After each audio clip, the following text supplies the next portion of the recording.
Developing right now on Morning News Now, in the hands of a jury. This morning, deliberations set to continue in Hunter Biden's criminal gun trial. The president's son declining to take the stand in his own defense as both sides rest their case. We have team coverage with closing arguments and what happens next. Also this morning, pressure and progress. Secretary of State Antony Blinken returning to Tel Aviv to urge a ceasefire between Israel and Hamas.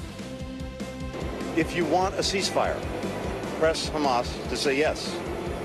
If you want to alleviate the terrible suffering of Palestinians in Gaza, press Hamas to say yes. If you want to get all the hostages home, press Hamas to say yes. All this as we learn more about a deadly raid that freed 4 Israeli hostages. We'll bring you the latest. Plus, caught on camera, more businesses turning to body cams to fight back against thieves. Why some say the added surveillance does more harm than good.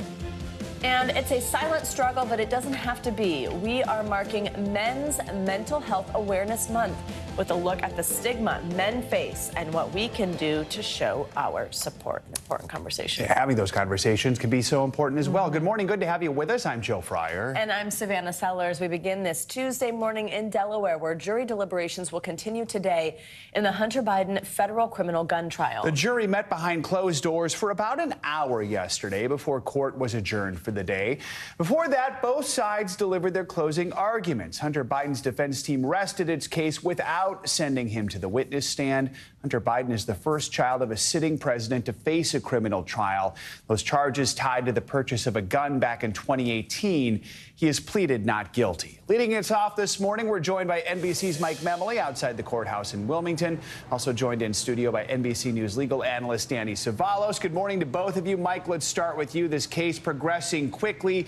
Catch us up on closing arguments. How did both sides make their cases to the jury?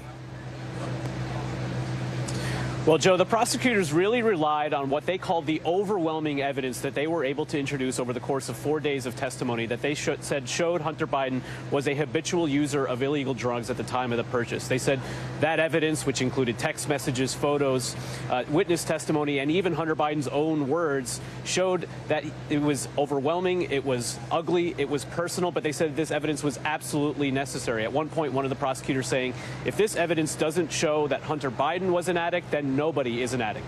Now, defense attorney Abbe Lowell, he invoked what he called the accordion defense. He said that the prosecution may have stretched out over a long period of time, 4 years, evidence that some of which they don't dispute that Hunter Biden was using illegal drugs, but they said you have to shrink it down just to that narrow window of time before, during, and after he purchased the gun.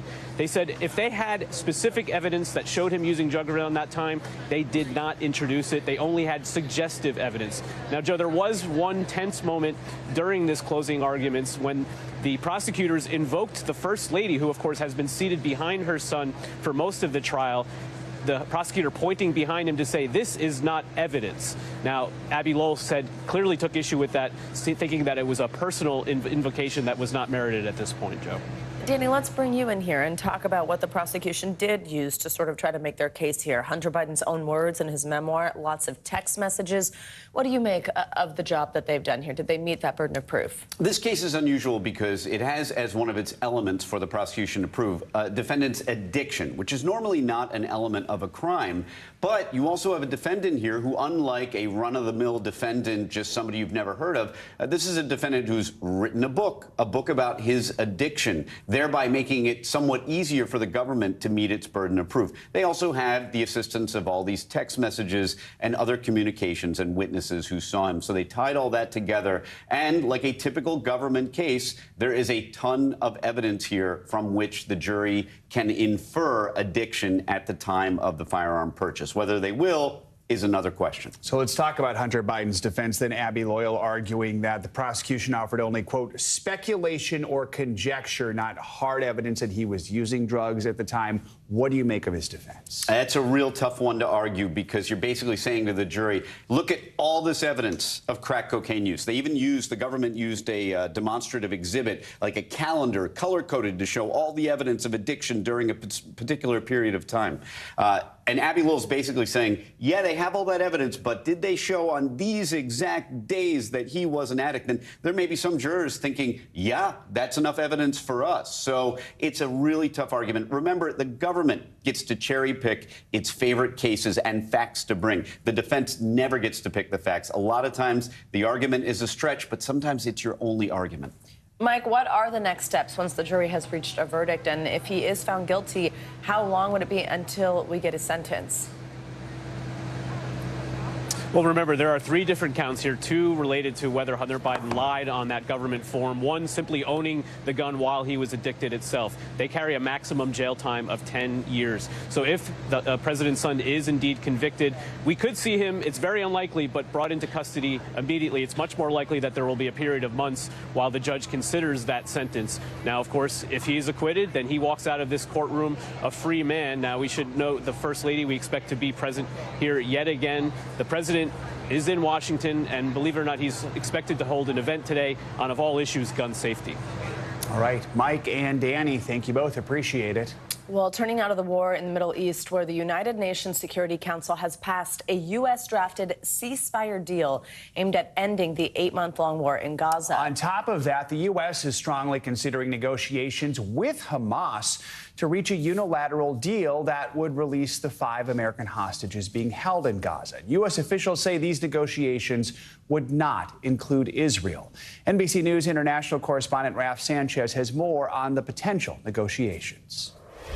Hey there, the U.S. effort to end the war in Gaza appears to be gaining momentum after the UN Security Council last night voted to support the ceasefire and hostage release plan laid out by President Biden. Now, that plan will only become a reality if Israel and Hamas can reach a deal. The U.S. says Israel has already accepted that proposal and that Hamas is the only remaining holdout. Now, we are learning more today about that Israeli commando raid that brought those 4 hostages home from central Gaza.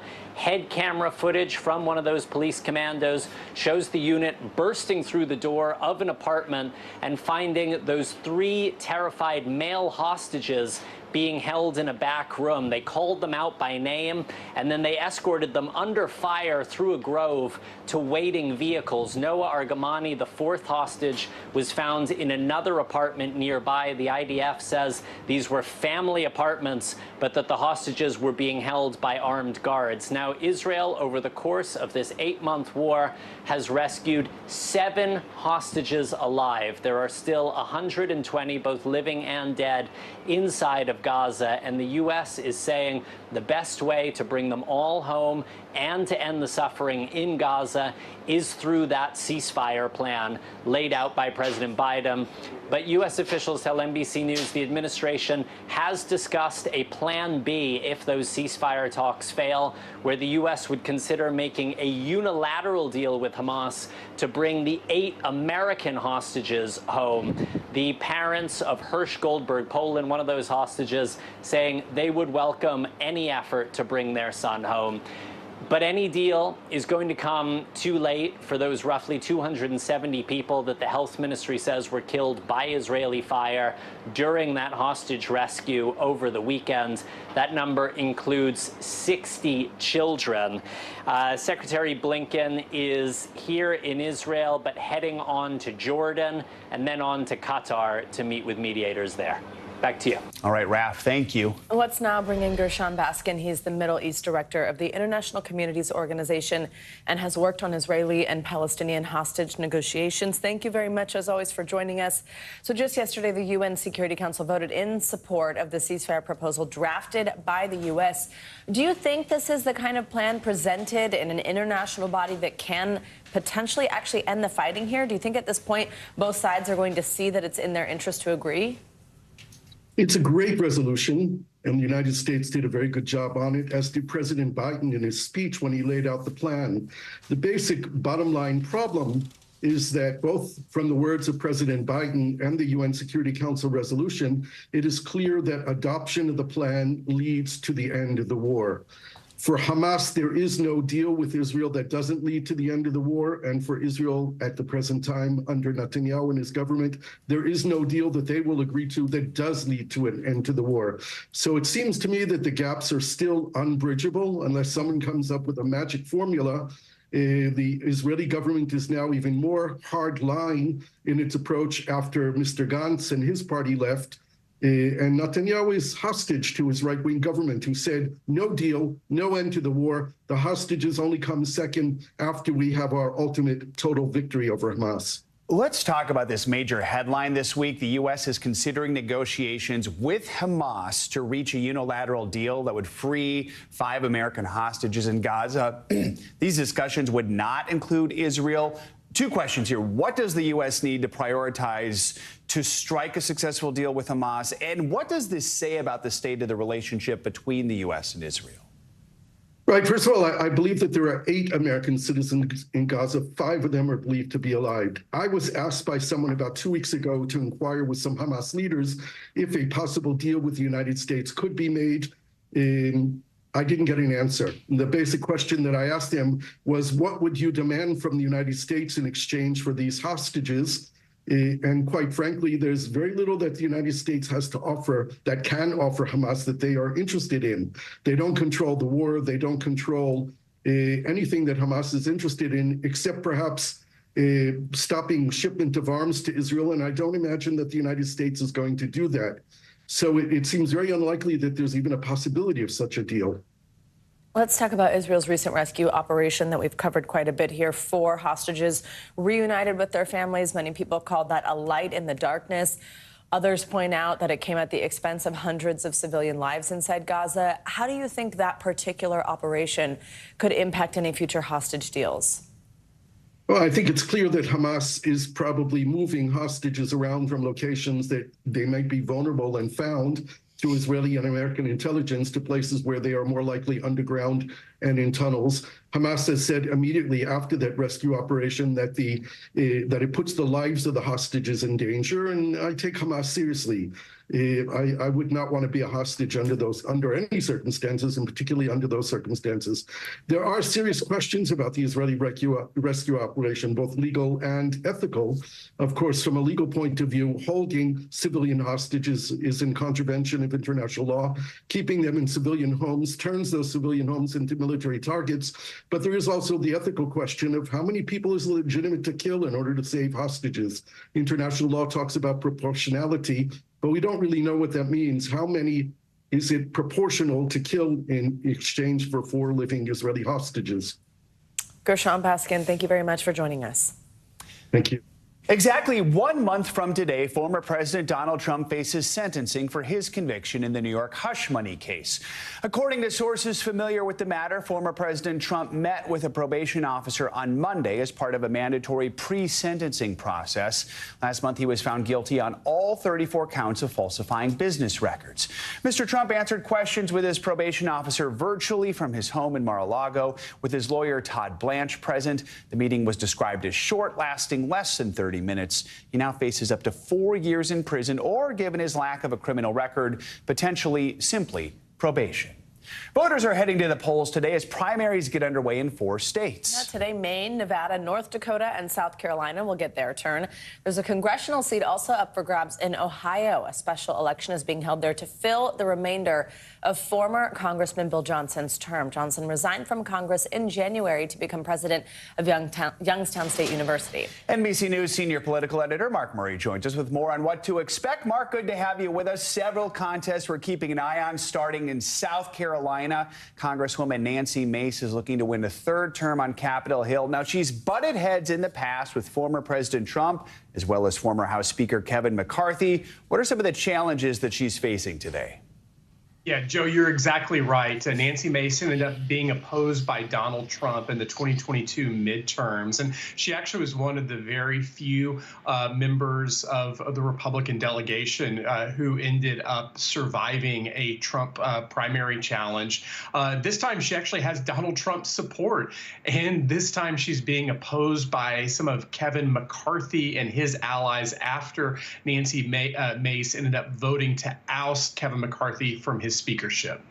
Also in South Carolina, Congressman William Timmons is being challenged in the GOP primary by State Representative Adam Morgan. He's the chair of the South Carolina Freedom Caucus. What should we know about this race? Yeah, Savannah, this time you end up having the situation where Timmons is being challenged from his right. Morgan has the backing of Matt Gaetz, the firebrand House Republican from Florida. And you end up having Morgan saying and opposing Timmons for supporting McCarthy during that speakership fight. And so this time you end up having somebody who is actually coming from the right. And all indications are that this is a very close race. Hovering above all these races is the Trump factor, so we know the power of his endorsements will be put to the test. Several candidates he's backed are facing hotly contested primary battles. What more can you tell us about some of these races? So Donald Trump has endorsed Nancy Mace in the South Carolina primary we already talked about. He has also endorsed Timmons in that race we were talking about earlier. Then you end up having Trump endorsing Kelly Armstrong in the race for North Dakota governor. What's interesting, Doug Burgum, the current North Dakota governor who's not seeking re-election, has endorsed his lieutenant governor. And of course, Burgum is in some people believe on the short list to be Donald Trump's possible running mate.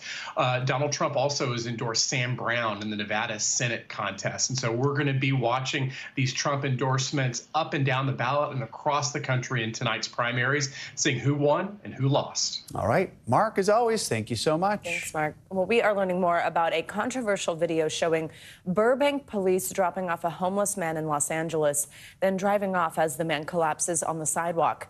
The incident is sparking backlash as LA city leaders continue to battle an ongoing homeless crisis. NBC News correspondent Morgan Chesky has more.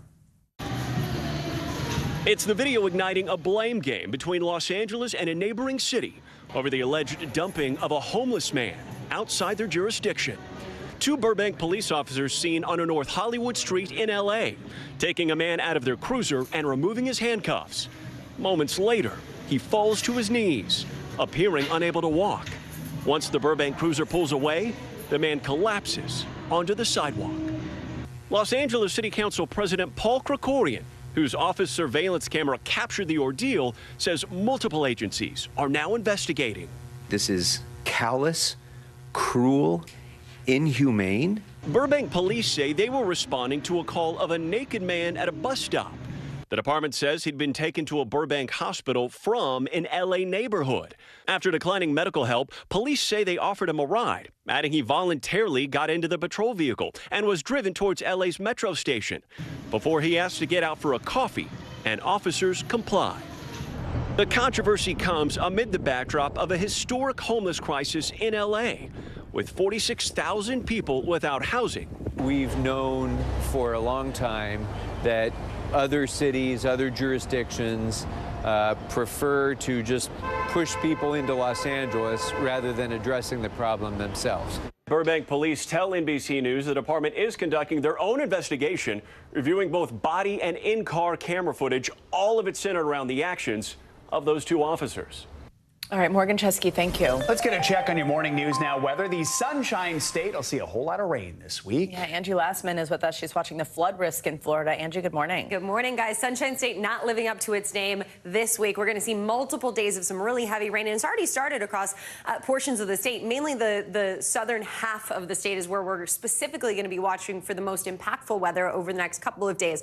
Right now, flood watches are up for 6 million people. It does include West Palm Beach, Miami, Marco Island, as far south as Key West, too. And those will likely stay with us for at least the rest of our work week. And here's why. Let's take a look at the setup. We've got this kind of stalled front that's going to hang out right about northern Florida to central Florida over the next couple of days. And we have plenty of moisture to tap into from the Caribbean. We've got a high pressure sitting just offshore of the Bahamas, and that's going to kind of usher in all of that moisture for repeated rounds as the front sits there and kind of brings all of that unsettled weather right to the same areas over and over the next couple of days. So here's here's how it plays out. There's the front I was mentioning. And here's all the rain we're expecting today. It's going to be rounds of some really heavy rain. The rainfall rates will be quite impressive at times. And it's not just today. As I mentioned, it goes through tomorrow, too. That stalled front continuing to produce more rain.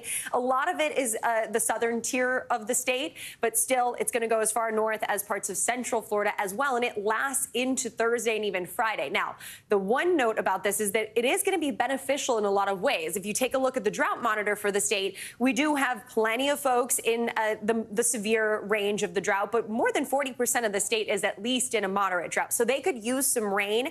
It is getting to rainy season for folks there, so the rain will be beneficial to a point. But when we're talking upwards of a foot of rain in some spots, especially in a short amount of time, in a state that has a lot of difficulties with dealing with flooding concerns anyway, we're likely going to see that be on tap for folks there, especially Southwest Florida. That's where we're looking to see potentially more than a foot of rain, up to 15 inches. And again, this is going to go through Friday, so we'll see how this develops. But the flooding concern will be something that we closely watch. Again, it looks most concerning from Tampa down to Miami, including parts of the Keys as well. We're going to see these slow-moving storms. It's going to be really pesky for folks that are going to be out and about, so we'll be keeping a close eye on that at least through the end of the work week. Now, big picture look of the rest of the country today. We'll, of course, be watching that flooding, but we'll also see the potential for some strong storms centered across parts of the south. We'll see that for Texas, Oklahoma. Folks there will deal with a little bit of rain. Otherwise, a great day across much of the east. Maybe a couple of kind of showers, pesky showers, but nothing too impressive for folks in the mid-Atlantic. Temperature-wise, though, great conditions for the Northeast. We'll sit into those upper 70s today in a lot of places like New York City. Out west, though, a different story. We're once again dealing with the really uncomfortable heat. Temperatures will be into the triple digits once again. And that heat, unfortunately, guys, if you're keeping track of the comfortable temperatures across the east, those are not here to stay. As we get through the next couple of days, actually, that heat will start to spread a little farther to the east, and we'll be talking temperatures 10, 15 degrees above normal. Even places like New York City could hit the 90s by the time the week ends. Yeah, I was looking ahead to next week. I was just taking a little sneak peek into next week, and I was like, yeah, it's looking You like hot. what you see or no? No. Yeah, me neither. Thanks, Angie. Of course. Much more to come here on Morning News Now. Later this hour, camera controversy. Some major retailers turning to body cams to fight back against thieves. More on the move and why some shoppers aren't happy. Up first after the break, the fight over reproductive rights before the Supreme Court. We're going to break down the two cases on the docket and how they could impact millions of people. We'll be right back.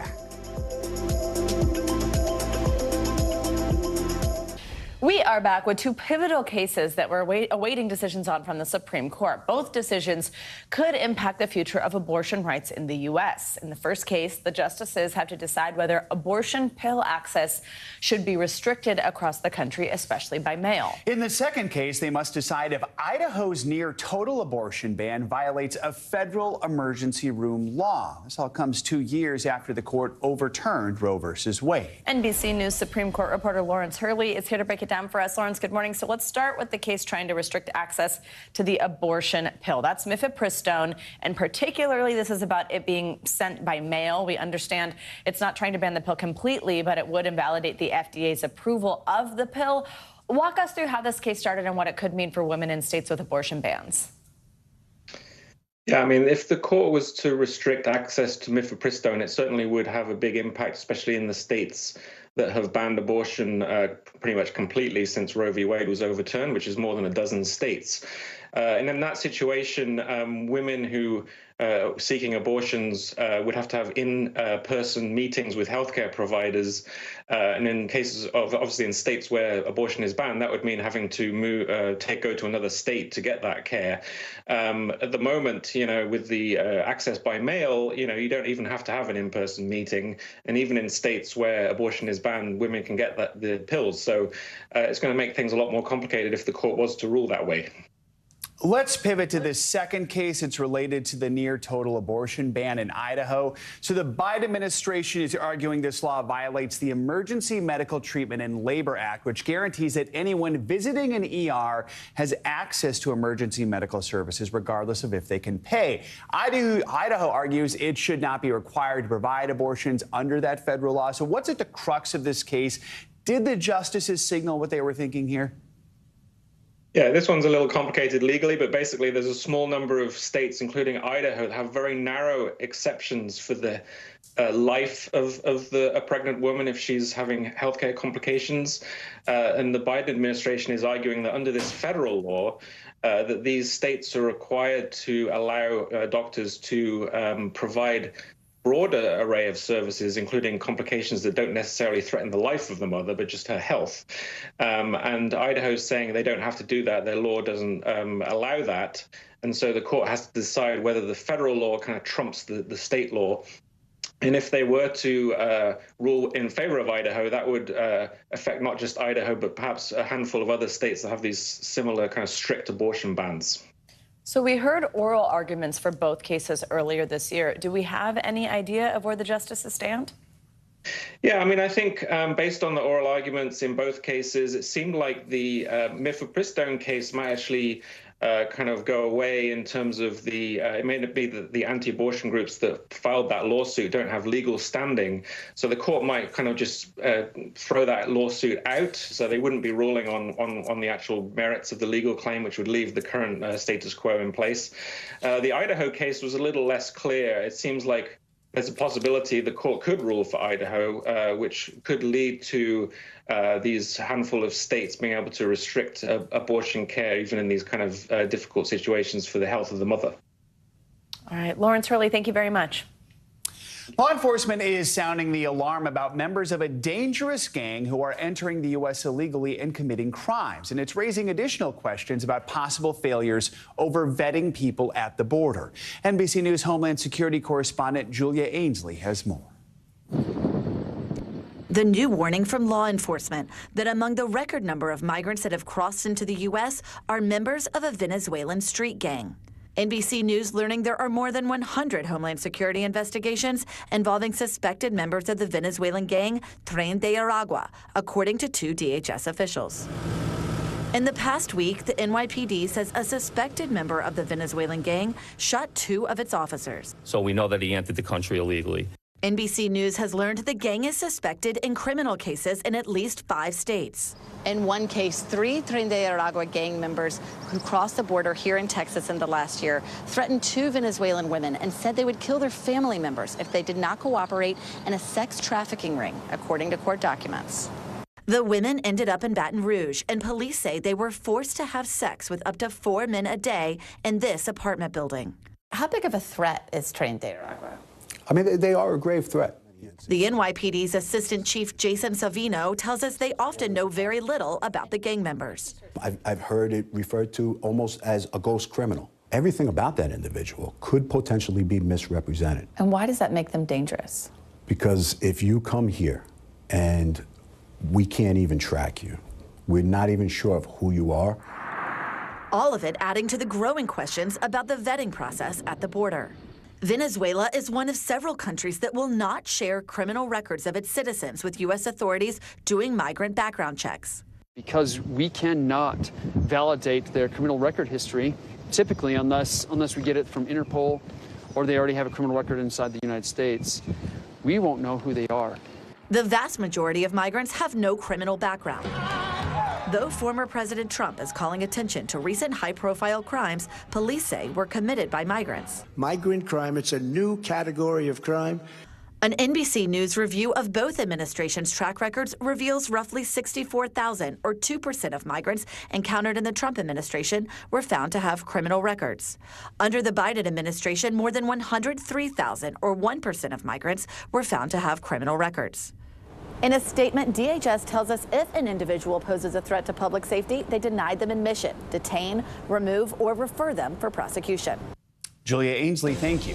Let's get you international news now, starting with warning shots fired by South Korea, raising tension with the North. NBC's Danielle Hamamjin joins us now with that and other news from around the world. Danielle, good morning. Good morning to you.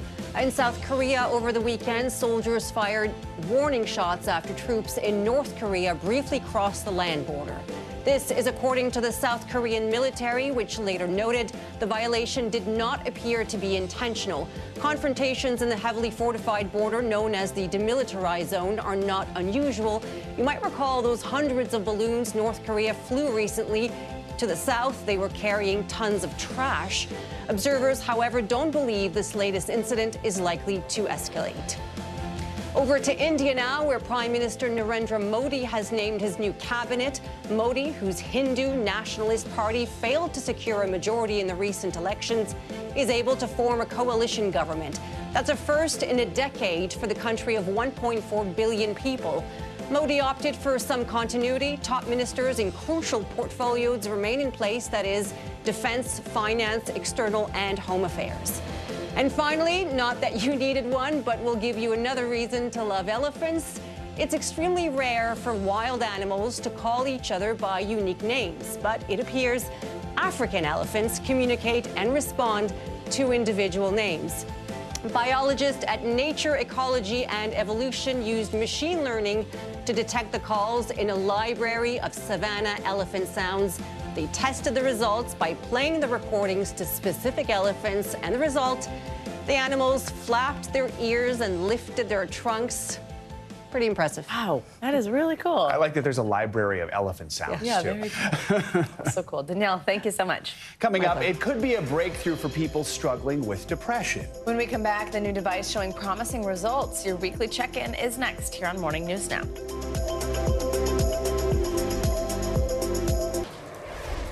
We're back with our weekly mental health check-in. We're marking Men's Mental Health Awareness Month with some tips for breaking the stigma of talking about these issues at the office. Plus, a first-of-its-kind youth mental health corps will teach young people how to help their peers when it launches in a few months. We want to bring in psychotherapist Dr. Robbie Ludwig to help us break down some of these headlines. Good to have you with us. So let's start out with men's mental health. More than 6 million men across the country reportedly experience symptoms of depression annually, but they're less likely to speak to people about it or try to get help. So why is there still such a stigma, and what are some of the ways we can help, especially maybe in the workplace?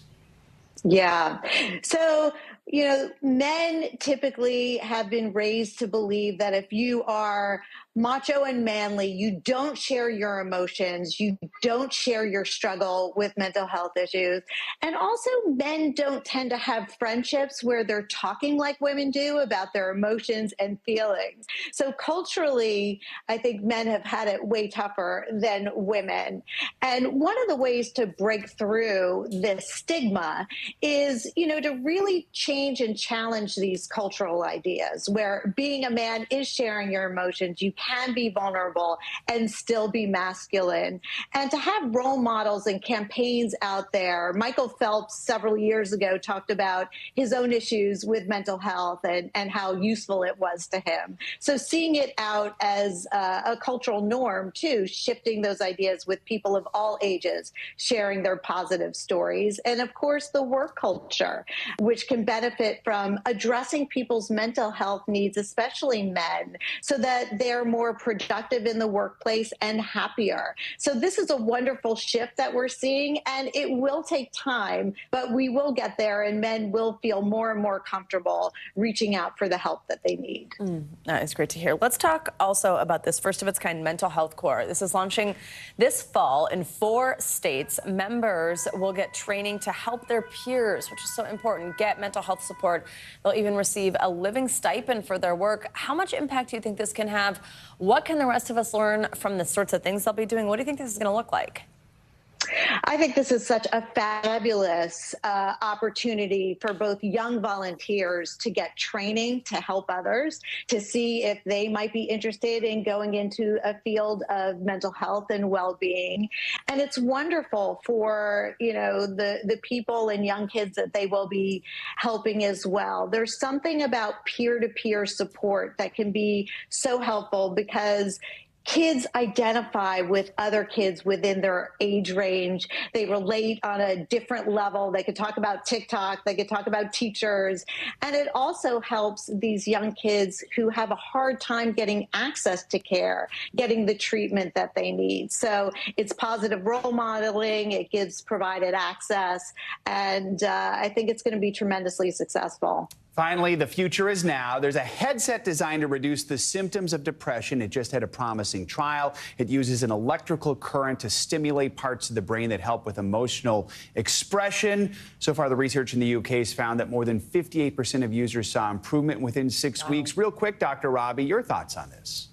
Yeah, well, these headsets have been around for a long time. And so this particular study was very promising, where they found that 58% of the people using it within a 6-week period of time showed improvement with depression, and 1 in 3 showed remission. So I like this study because it also included talk therapy and medication management if needed.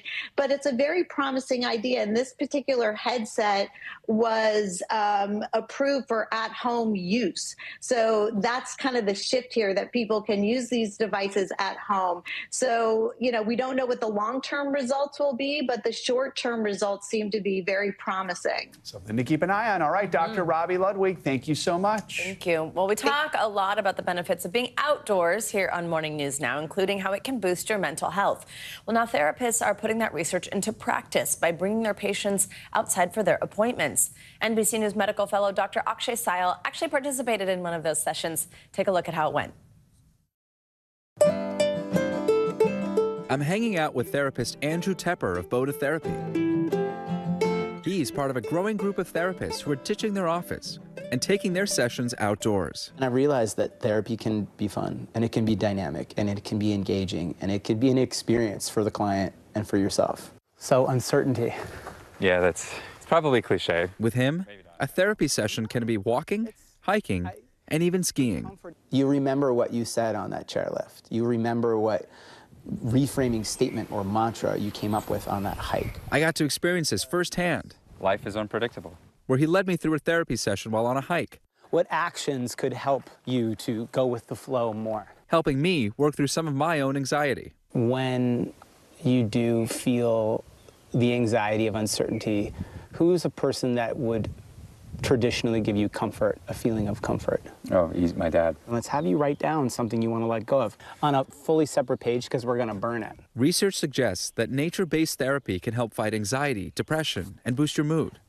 But patients should consult with a healthcare provider to determine if this is the right type of therapy for them. If you're outside, you may or may not have complete confidentiality because you can't control with whether or not other people are around. One of the considerations that we think about is if somebody needs a higher level of care, can we get them to it? And that would be the other question we'd want to think about. Chase Brockett, a 37-year-old research coordinator from Oregon, worked through his own anxiety and depression with talk therapy for over a decade.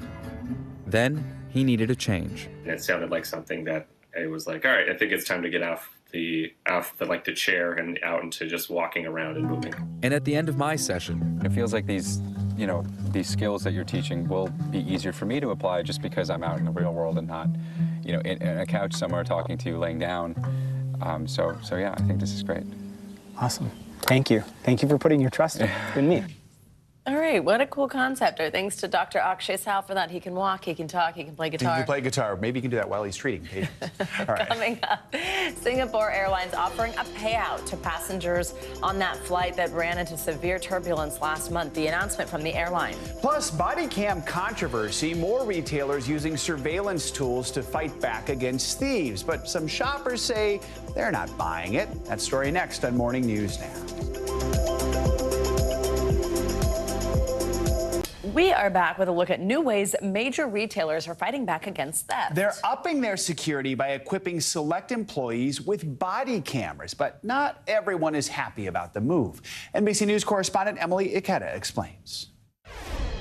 Hey there. Well, it's no secret that the shopping experience has changed in light of retail crime. You probably have noticed you go into something like a pharmacy, you're trying to get a toothbrush or deodorant, and it's locked behind some kind of case. Or maybe you're in the parking lot and you see just an increased security presence there. Well, as retail theft remains a top concern, more stores are ramping up their defenses, and some methods, well, they're turning some heads. Scenes like this have plagued stores from Philadelphia to Los Angeles, where dozens ransacked an AutoZone, a concerning trend companies are desperately trying to reverse, investing in off-duty officers, AI-driven fraud detection, ditching self-checkout, And you probably have seen those locked cases. I feel like everything is being locked up nowadays. Customers will also start seeing body cameras. TJX, the parent company of low-cost retailers TJ Maxx, Marshalls, and Home Goods, has started rolling out body cameras used by specially trained employees. Telling NBC News they hope the cameras will help de-escalate incidents and deter crime, adding video footage is only shared upon request by law enforcement or subpoena. The new layer of protection driving mixed reaction. I feel like everything's being recorded anyway. There's cameras anywhere.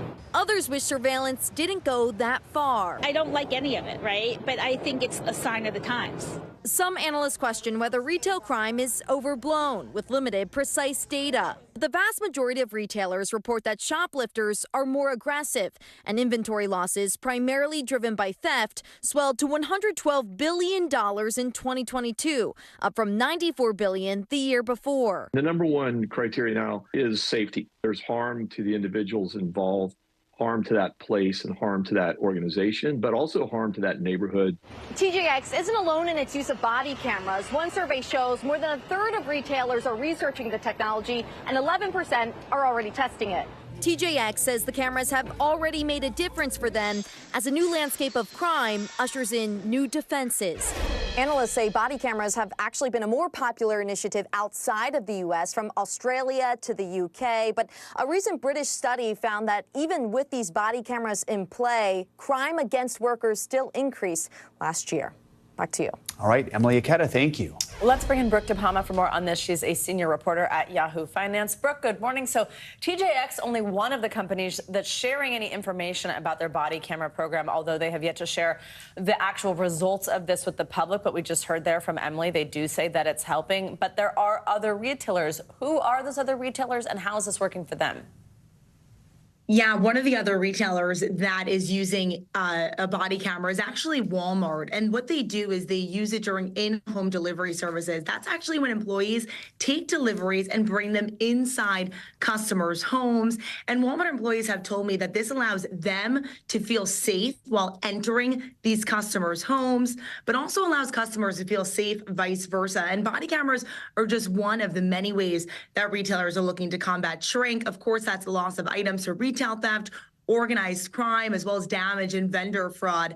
And like Emily had noted, this is a large issue, and body cameras are just one of the ways that retailers are looking to use to combat that. Yeah, let's talk about some of the other ways. And there's things that I think most shoppers have noticed, you know, Target adding locked cases for certain items.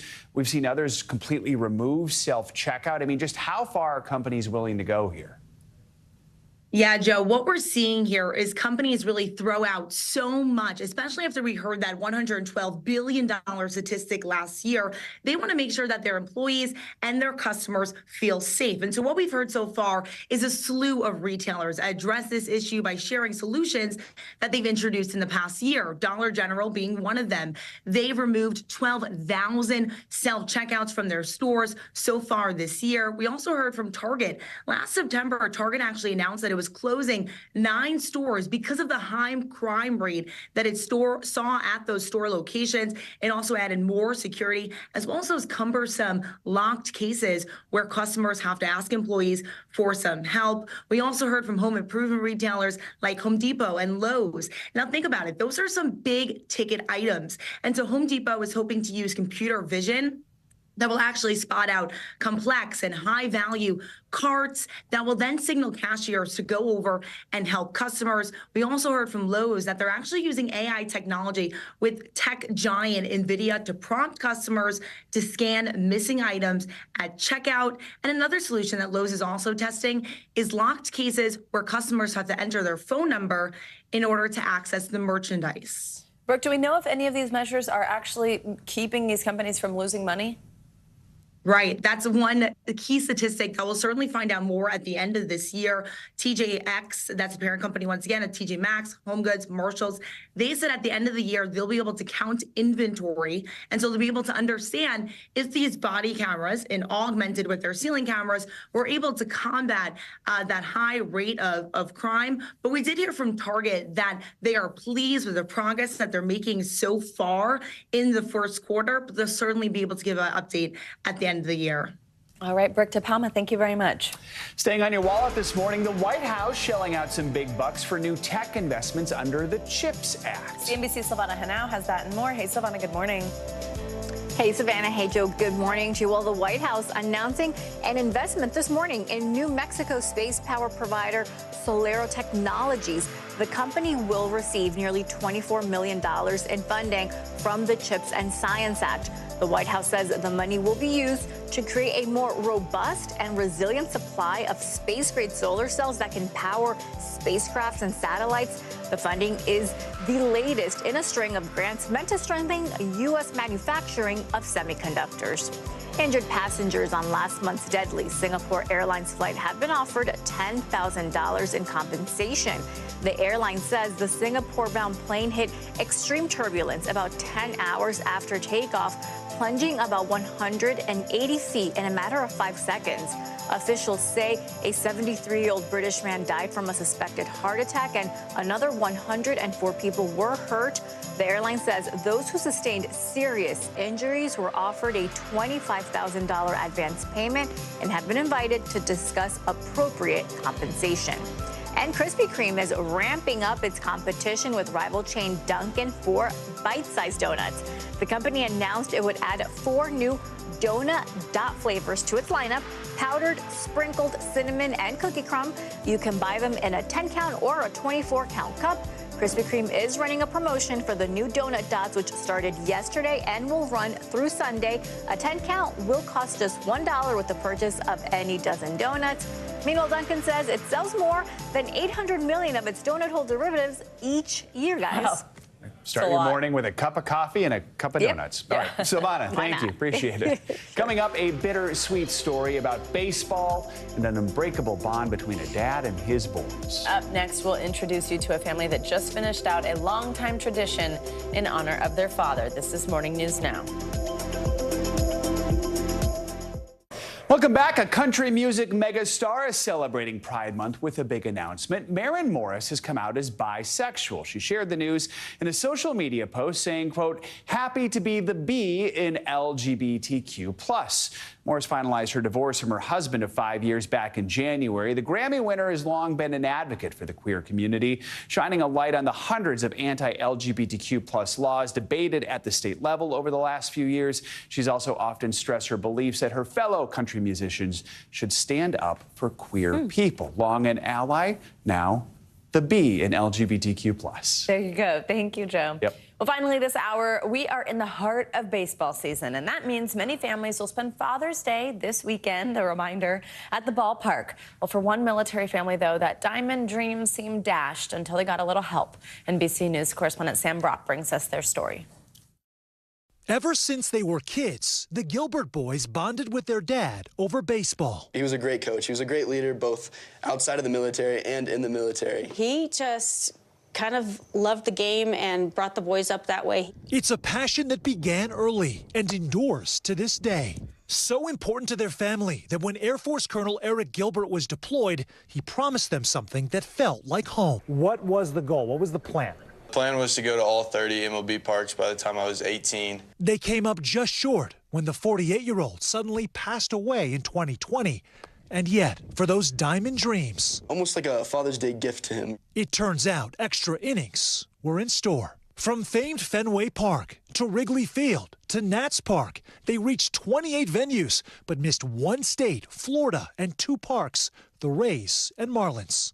So TAPS, which provides comfort for military families, fixed that, including a Sunday surprise at Miami's Lone Depot Park. Today, the Gilbert family is completing the mission. The boys throwing out the first pitch just a month shy of Dane's 18th birthday. So you actually were surprised by the fact you were going to be throwing out the first pitch?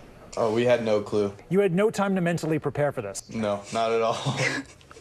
Or warm up. Our faces hurt from smiling so much because we have so many great memories. And when you lose somebody, those memories are so precious. The smiles and laughs overpowering the pain with a dream fulfilled. Sam Brock, NBC News, Miami. Kudos to them for continuing on that dream and for getting that surprise to throw out the first pitch. Well, no warm-ups. Practice, yeah, oh my goodness. I did that once without a warm-up. It didn't go well. It went nowhere near home plate. All right, that's going to do it for this hour of Morning News Now. Stay with us. The news continues right now.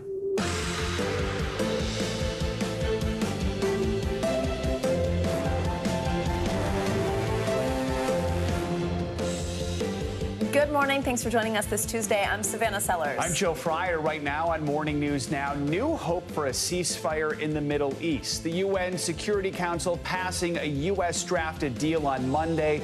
And this morning, Secretary of State Antony Blinken telling reporters in Tel Aviv that the resolution's fate is down to one person, referring to the leader of Hamas. We've got the latest on that, plus new details on that daring rescue operation of 4 Israeli hostages. Also this morning, the legal fate of Hunter Biden now in the hands of a jury in his criminal trial on federal gun charges. We've got more on their deliberations. It's a sizzling start to summer for millions in the Southwest, and Mother Nature is not letting up. We're going to take you to Las Vegas, where temps for the entire month of June have soared into triple-digit territory. And later in the hour, we've got your front row seat to the world of Broadway and beyond. My conversation with the Tony-nominated Keisha Lewis on her show-stopping role in Hell's Kitchen, her decades on The Great White Way, and her latest major accolade that could very well be a precursor to Tony Award glory. She won a major award just last night. She's here to celebrate with us this morning. So exciting. Exactly. We're excited to have that conversation. We're going to start this Tuesday morning in the Middle East, where the Israeli military just released new video from its deadly hostage rescue mission. The video appears to show IDF soldiers bursting through the door of a room where 3 of the hostages were being held. This comes after the United Nations Security Council passed a U.S. proposed ceasefire deal yesterday aimed at ending the war in Gaza. On top of that, the U.S. says it is considering negotiations with Hamas to strike a unilateral deal that would free the 5 American hostages still being held in Gaza if ceasefire discussions failed. NBC News International correspondent Raf Sanchez is here with the details from Israel. Raf, good morning. Savannah, good morning. The U.S. effort to end the war in Gaza appears to be gathering momentum after the UN Security Council voted last night to support the ceasefire plan laid out by President Biden. But that plan will only become a reality if Israel and Hamas can reach a deal. And this morning, we're learning new details about that Israeli raid that freed 4 hostages from Gaza. This morning, we're seeing the moment Israeli commandos burst through the door of an apartment in central Gaza. In a back room, they find 3 terrified male hostages, calling out their names. And then rushing them under fire through a grove to make their escape. The 4th hostage, Noah Argamani, rescued from a different building. The IDF says they were held in family homes under armed guard. Hospital officials tell us they're in good health, but have a long recovery ahead. First, I can tell you they suffer from malnutrition. They were given very, very little amount of food. But while in New York, pro-Palestinian demonstrators gathered outside an exhibit commemorating those killed at the Nova Music Festival, the U.S. says the best way to end the suffering in Gaza and bring all the hostages home is through the ceasefire plan laid out by President Biden. Last night, the UN Security Council voting to support that plan, which the U.S. says Israel has accepted, but Hamas has not. Everyone's vote is in, except for one vote, and that's Hamas. But if negotiations fail, U.S. officials tell NBC News the administration has discussed making a unilateral deal with Hamas to free the American hostages. The parents of Hirsch Goldberg Poland say they'd welcome that effort. 120 people to still be in captivity is absolutely unacceptable. But with no deal yet, Gaza still in mourning. This woman's 2 sons among 60 children the Hamas-run health ministry says were killed by Israeli fire during the hostage raid, out of 270 people killed in total. Israel says Hamas deliberately holds hostages in civilian areas. But witnesses say the IDF unleashed a massive aerial bombardment. We don't have any connection to Hamas. We are civilian. Prayers for a ceasefire now more urgent than ever. And Secretary Blinken meeting with the families of hostages here in Israel this morning, telling them he is working every minute to bring their loved ones home. And guys, some good news. Former hostage Noah Argamani released from hospital just 3 days after she was rescued. Guys. All right, Ralph, thank you very much. Deliberations continue today in the federal criminal trial of the president's son, Hunter Biden. The jury discussed the case for an hour yesterday before they were dismissed for the day. Hunter Biden's fate now in their hands after both sides made their closing arguments. NBC's Ryan Nobles has been covering the trial from the beginning. He joins us from outside the courthouse in Wilmington. Ryan, good morning. Hey, Joe, good morning. And it is now up to 6 men and 6 women to decide whether or not Hunter Biden was lying on a federal background check before purchasing a gun. It comes after days of grueling and often embarrassing testimony with members of his family in the courtroom. The arguments are over, the evidence presented, and now Hunter Biden's future will be decided by 12 people he has never met before. The government has accused the president's son of lying on a federal form, checking a box to claim he was not an active drug user in order to purchase a gun. Hunter Biden has pleaded not guilty to the charges. U.S. Attorney Leo Wise summing up the government's case by arguing that it goes beyond a reasonable doubt to assume that Hunter was using drugs based on the evidence they presented. The evidence was personal, it was ugly, it was overwhelming, Wise said.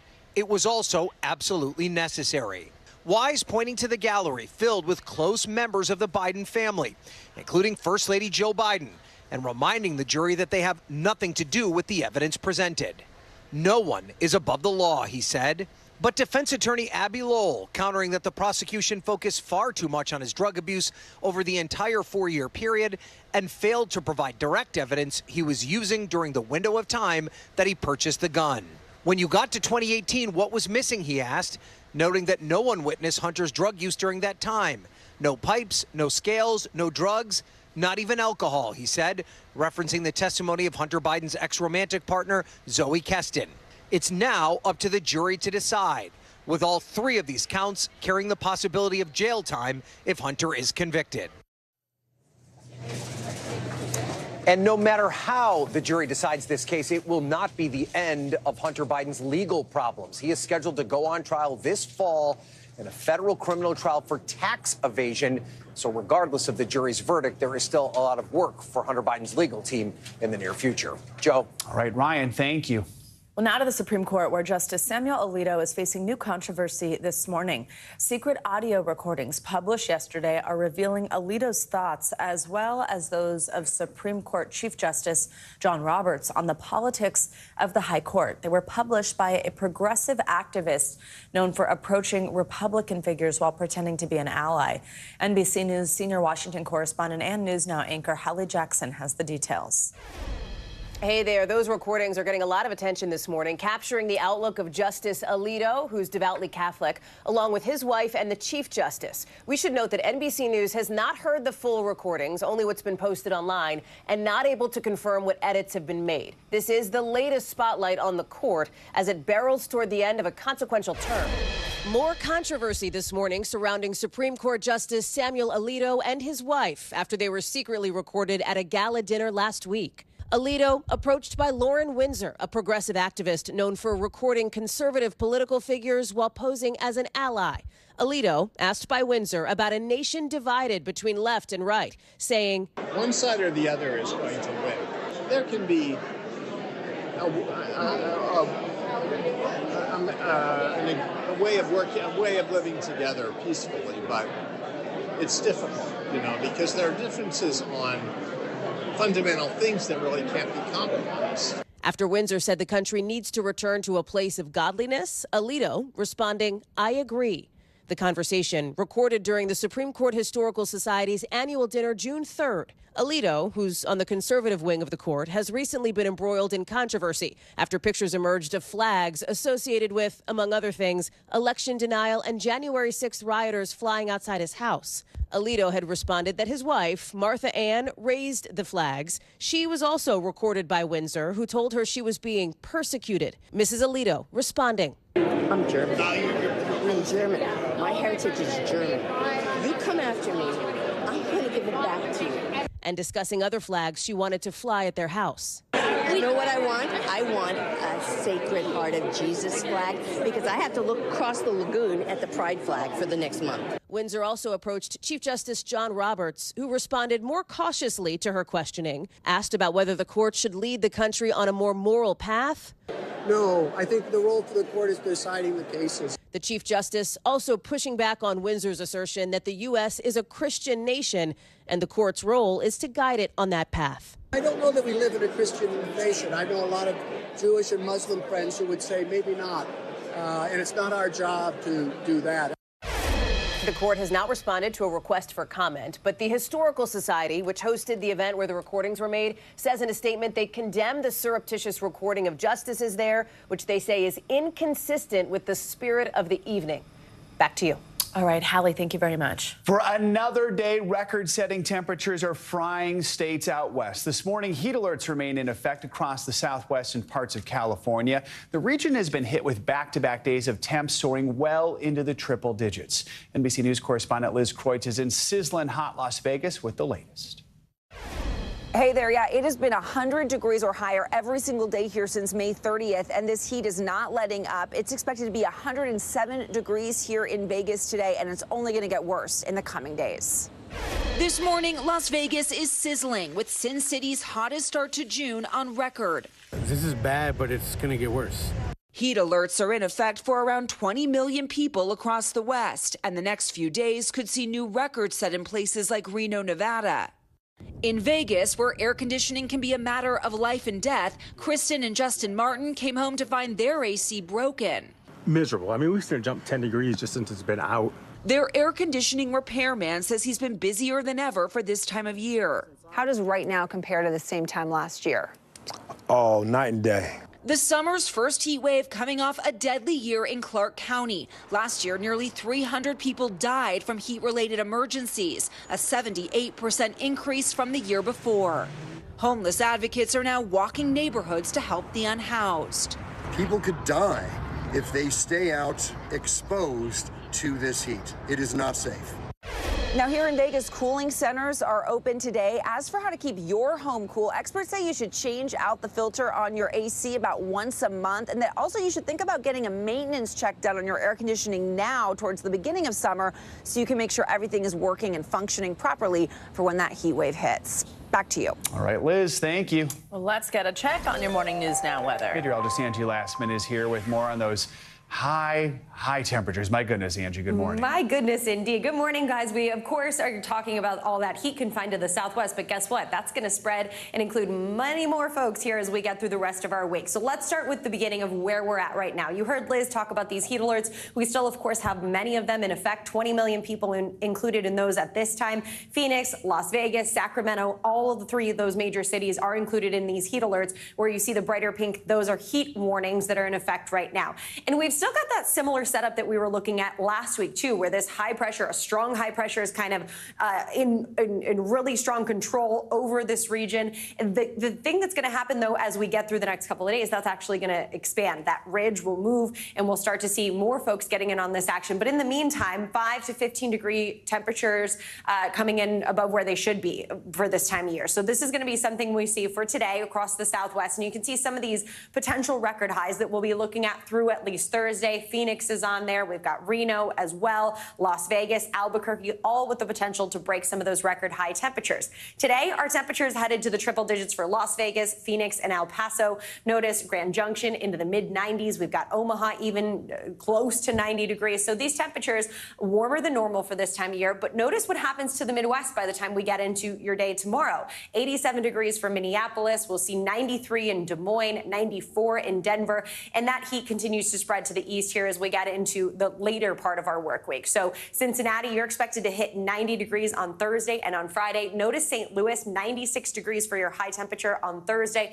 Nashville will head to the mid 90s. We've got Atlanta into the mid 90s through the weekend. And even as far east as places like Richmond and New York, closer to the coast, you'll see temperatures into the 90s, especially on Friday. We'll be talking about New York City hitting 90 degrees. So the heat will be feeling very summer-like. And one place where we've been continuing to kind of talk about about the really uncomfortable heat has been Florida over the past couple of days. But we've got a bit of a pattern change where now the focus is on all of the rain that we're going to gear up for over the next couple of days. And it really is going to be a couple of days. We've got 6 million people right now under flood watches. I imagine that will expand here as the days go on, because all this moisture that you see right now, this is kind of what we're going to be watching here, not just today, but into tomorrow and the day after that. Here's the setup. We've got a stationary front that's kind of just hanging around, and we've got an area of high pressure that's ushering in all of this moisture around it that we have to tap into across parts of the Caribbean. So plenty of rain on the way for folks, especially the southern tier of the state, specifically Southwest Florida is where we're most concerned for the flooding over the next couple of days. And we'll see some impressive rainfall amounts.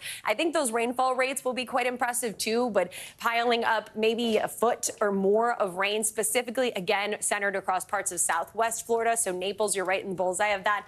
We know it doesn't take very much to see flooding in this region. I mean, a couple of inches sometimes, if they fall in a short enough period, cause flooding and washed out roads in that area. So we'll be watching for that potential here as we get through the weekend, and specifically keeping an eye on places that potentially could see over a foot of rain. That would be something, guys.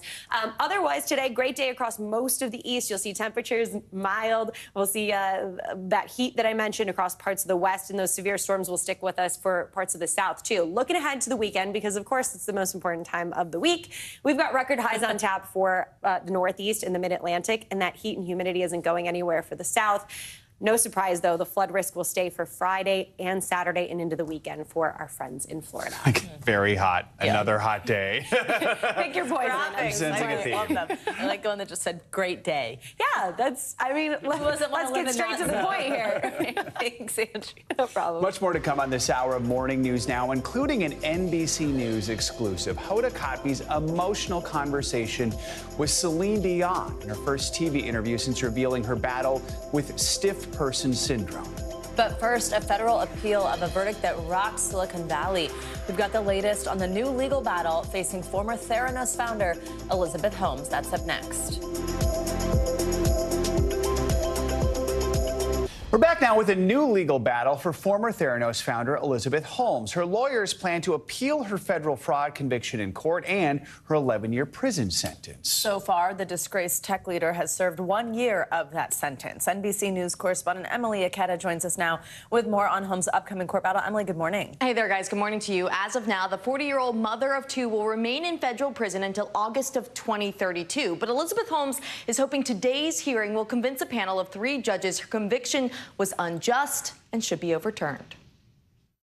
A year since Elizabeth Holmes was booked in a Texas prison, the lawyers for the disgraced Theranos founder are back in court today in a bid to overturn the conviction that rocks Silicon Valley. A federal jury in California found Holmes guilty of defrauding investors in her failed blood testing company. But in an appeals hearing, her lawyers will contend the government's case largely parroted the public narrative after substantial negative publicity, arguing that Holmes could not have knowingly misrepresented her company because highly credentialed Theranos scientists told Holmes in real time the technology worked.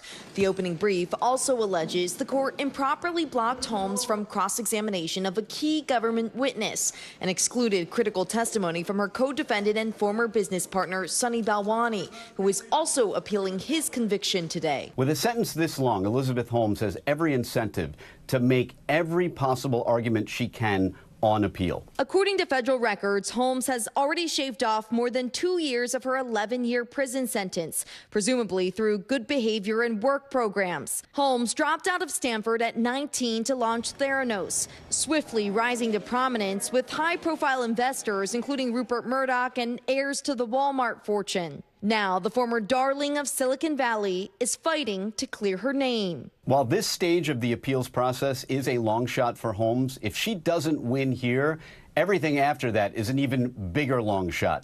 This is her best chance. So Elizabeth Holmes will not appear at today's hearing, which we're told should take less than an hour. What's not clear is how long it will take for the panel of 3 judges to issue an opinion, maybe weeks or months.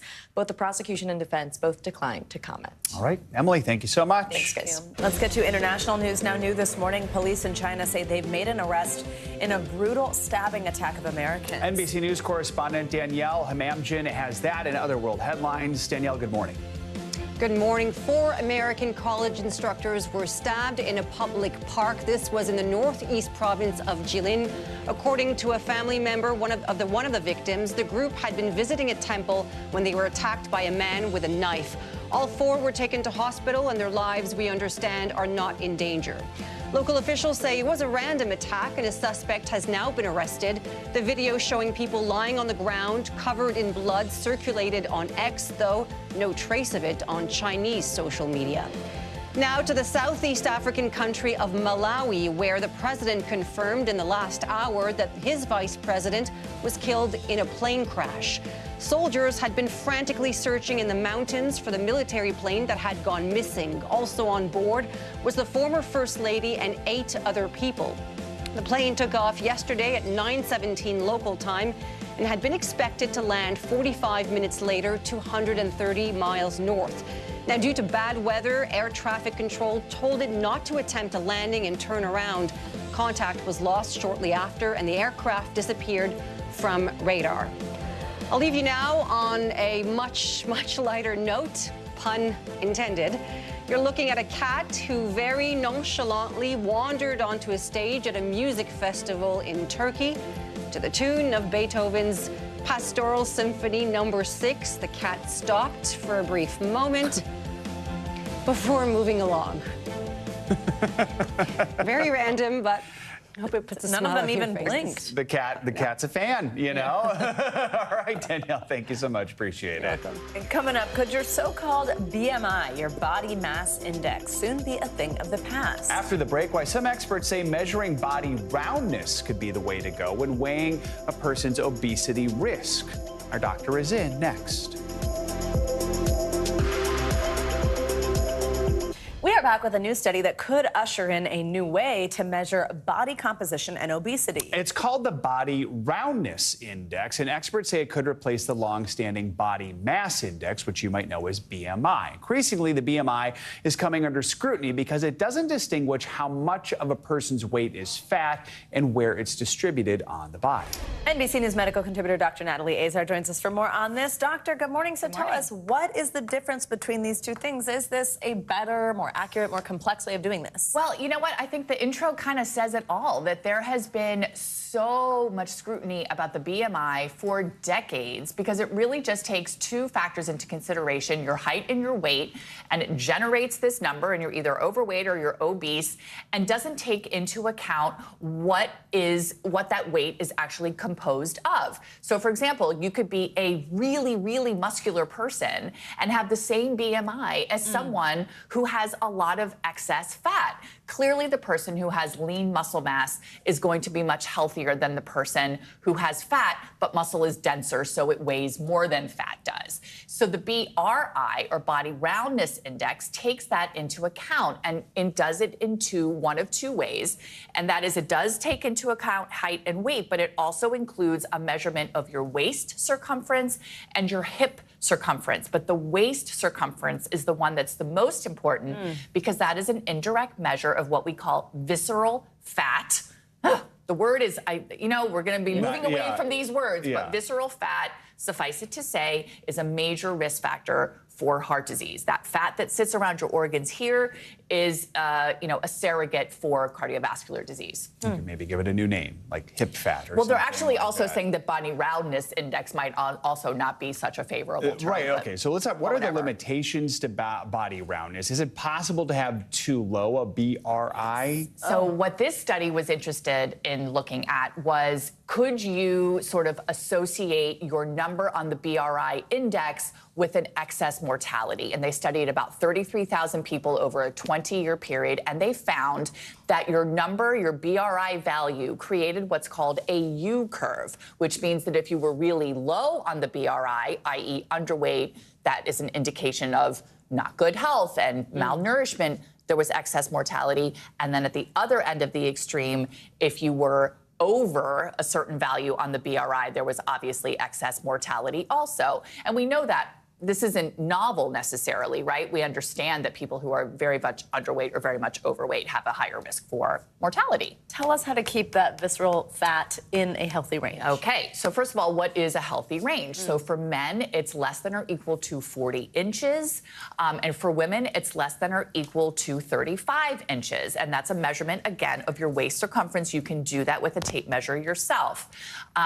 It's a very simple remediation, guys. It's just weight loss. So if you have excess stuff here, you can do as many abs and crunches and core exercises as you want. The only way to lose this is to lose weight, unless you're doing something like liposuction and things like that. But remember, this visceral fat correlates with high triglycerides and insulin resistance and all these other things that we call part of the metabolic syndrome, which are known risk factors for heart disease. So it is a good thing, this BRI, because it takes it into consideration. Calculating it, you can't do it on your own, because it has things called square roots and pi.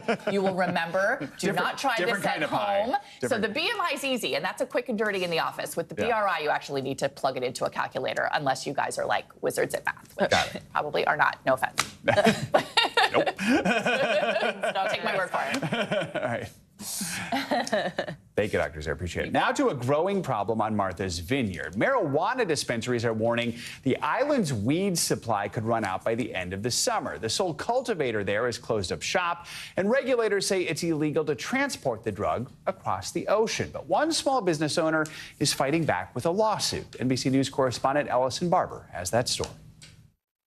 A budding marijuana problem in one of the wealthiest enclaves on the East Coast. I'm on the brink of going out of business. Retailers on Martha's Vineyard warning the island's supply of cannabis could soon run dry. I started the effort to bring safe and responsible cannabis to the community. Jeff Rose is the owner of Island Time on Martha's Vineyard, one of 2 dispensaries on Martha's Vineyard that sells medical and recreational marijuana, which Massachusetts legalized back in 2016. He says he was forced to temporarily close his business after Fine Fettle, the only grower on the island, decided to close its Martha's Vineyard cultivating site. And what he had in stock is now sold out. At first, Rose tried to bring in new supplies from the mainland. The regulations were never written to think about transportation over the water. But the state's Cannabis Control Commission says that transporting the drug across the ocean, either by plane or boat, could violate federal laws. We're in a bit of uncharted territory right now. So there are some state waters. There are also majority of federal waters, but we're also dealing with a substance and a product that is also not federally legalized as well. So it's a really complicated dynamic right now. Fine Fettle, which also owns the island's last operating dispensary, says it will close up its shop too when supplies run out in September. We sell more than enough product year round in our dispensary. It is simply, it costs so much in our cultivation for us to keep afloat. Chloe Loftfield is the general manager of the company's Martha's Vineyard dispensary and the holder of a medical marijuana card. Now, she's worried about both her health and her career. It puts me in a place where I have to think about leaving this island that I was born and raised on to be able to have access to safe medication for myself.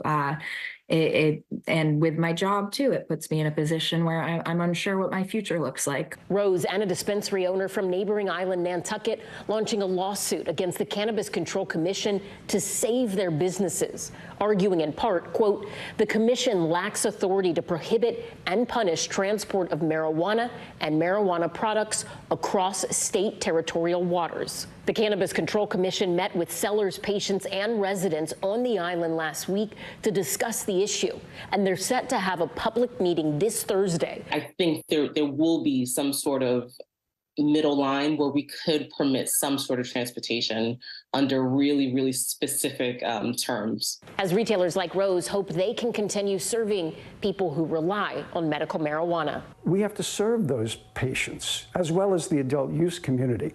We can't have them go to the illegal market. Our thanks to Ellison Barber for that report. Fine Fettle says it has enough product to last until September, but it could be sold out even sooner than that because of the busy summer months ahead.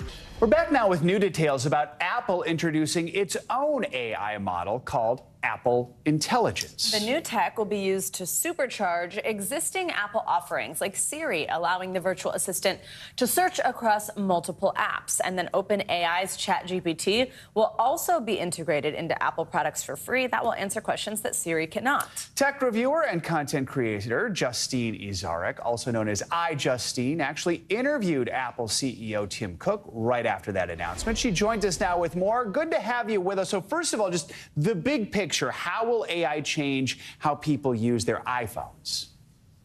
I mean, really, it's going to make things a lot easier for us. It's going to be taking a lot of those details that are on our phone and making it easily accessible and be able to actually access them through Siri. So honestly, I think for a lot of people, it's going to make things a lot more streamlined. And then you talked to Tim Cook himself. What did he tell you about the event? I mean, it was really amazing just to see him right off of the keynote and be able to see the energy. Even being in the event, like, you really could feel how excited everyone was about this, because normally a lot of things, when Apple finally does it, it feels like it's actually here and it's for the everyday consumer, and it allows everyone to kind of really understand it. And I think, Tim at the forefront is super excited about it. And I think everything that they're doing is really trying to make sure that privacy is at the forefront of Apple Intelligence. Which is such a big issue for so many people right now. So you cover tech on your channel. In the tech world, what's the reaction so far? I think whenever it comes to AI, there is a lot of mixed reaction because it is something that we do have to be cautious about. But what I'm most excited about with Apple Intelligence is most of this is going to be running on device. So a lot of this won't be going to some random cloud. What they're doing is they have a new thing called the private cloud compute, which is obviously taking all of the privacy into all of the concerns that we have and being able to keep that secure. And a lot of it, again, running on device will keep that, mostly just in the palm of our hands. Finally, I want to ask you about this tweet from Elon Musk. It was reacting to the news. He says, quote, "If Apple integrates OpenAI at the OS level, then Apple devices will be banned at my companies." Why do you think he's come out so strongly? Is this safety, rivalry? What do you think?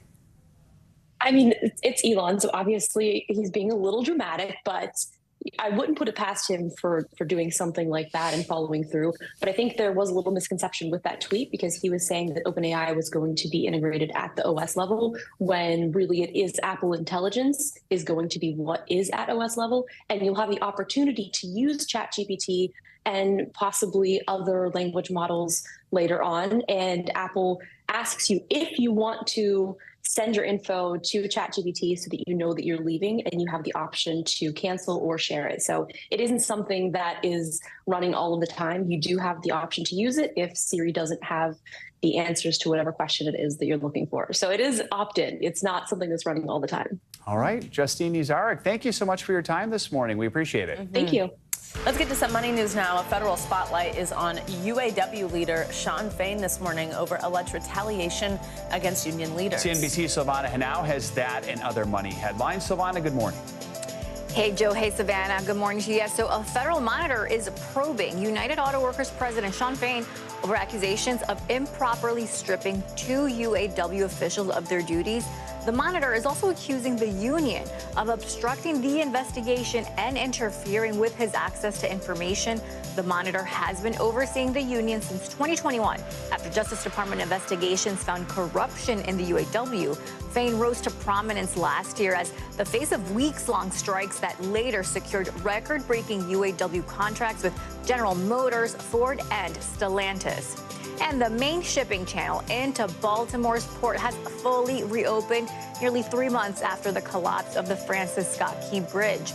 On March 26, a cargo ship lost power and slammed into one of the bridge's supporting columns, which brought the bridge down and killed 6 people doing road work. The announcement of the reopening means that the commerce that depends on the busy port can ramp up once again. The Port of Baltimore processes more cars and farm equipment than any other port in the country, guys. Now, Silvana, thank you so much. Appreciate that. Front row seat to the world of Broadway and beyond. After the break, the incomparable Keisha Lewis on 40 years on the Great White Way and her standout role in Alicia Keys' Hell's Kitchen. It is getting rave review after rave review. Stick around. Keisha joins us next. This is Morning News Now. We are back, and so is a 90s supernatural classic. That's right. Dust off your brooms, prep your potions, because after 26 years, Warner Brothers just announced it's conjuring up a sequel to the movie Practical Magic.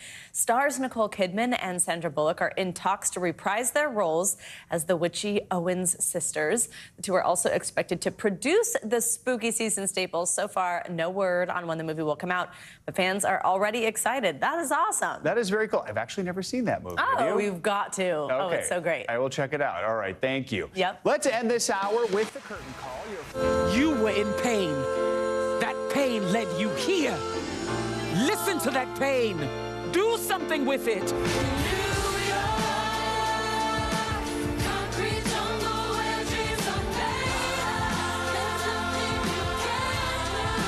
Get ready to write your own story. Can feel the chills. We are thrilled to have Keisha Lewis with us this morning.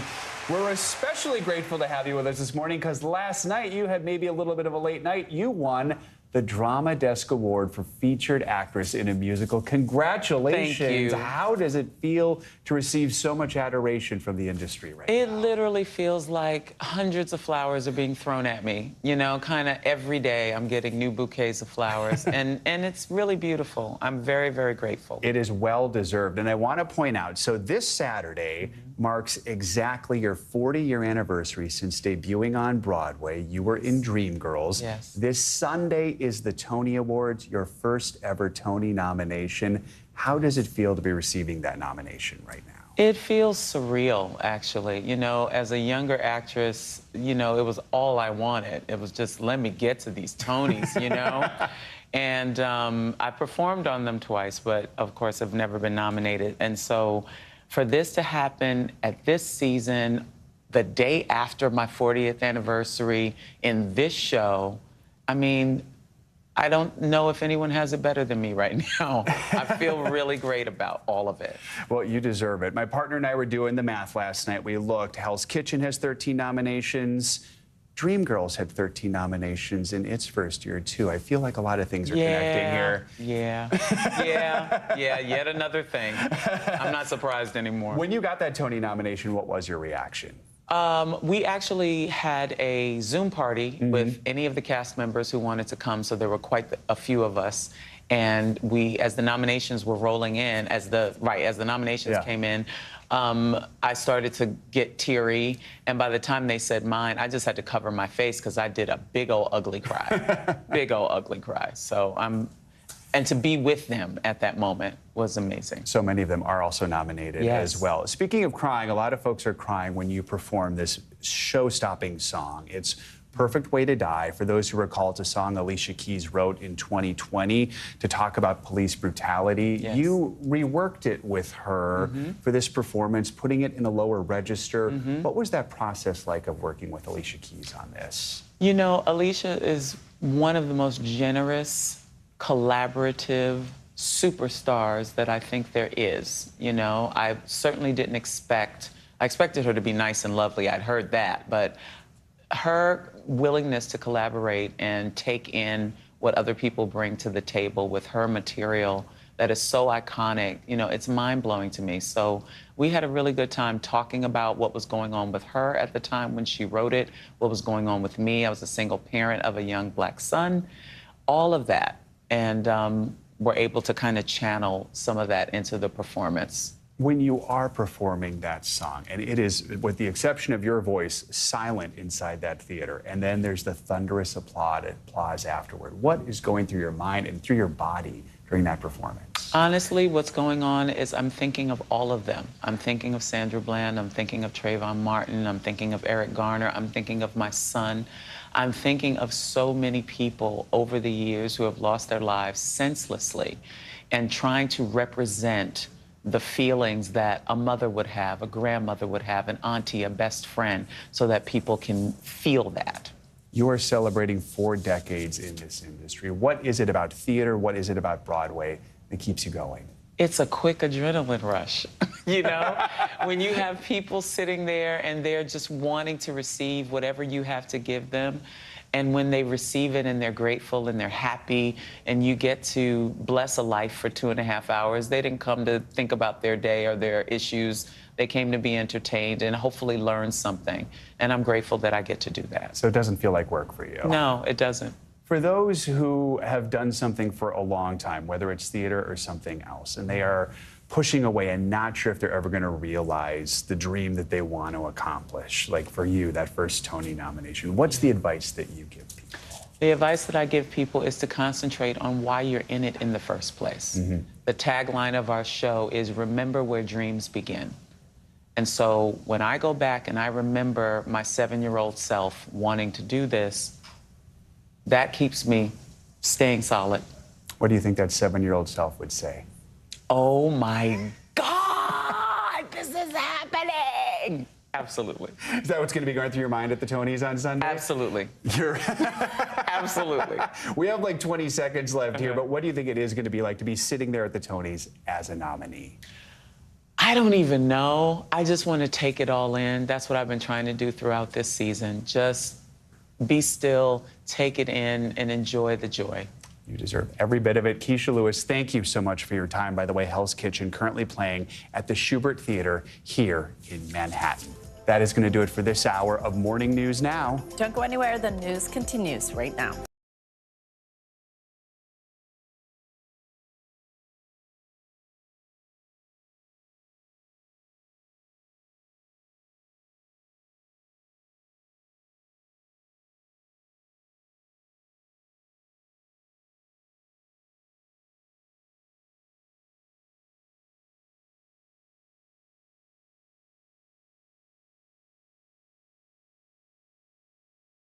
Thanks for watching. Stay updated about breaking news and top stories on the NBC News app or follow us on social media.